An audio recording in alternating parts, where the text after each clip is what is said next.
Welcome to the new blog post featured at Savannah Precision Machining. Today I'm featuring a unique cylindrical part made of 304 stainless steel for a medical application. This part requires precision holes both in angularity, dimension, and location. It also requires a really interesting feature, a precise chamfer that goes around both the outside diameter and the inside diameter of the part. Nate has programmed this run utilizing a 4th axis CNC mill and a double angle cutter. Part on the left is prior to machining, part on the right is post machining. Up next I'll show you the machine in action. So the first tool is just an 1/8 inch end mill. It's coming in to peck that hole.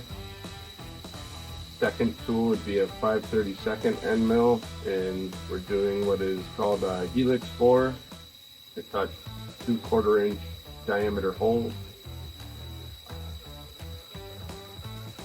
So helix in and through the part, then finish out the diameter. Last stop is a 3-dimensional chamfer on the top and the bottom of the 1/4 inch holes.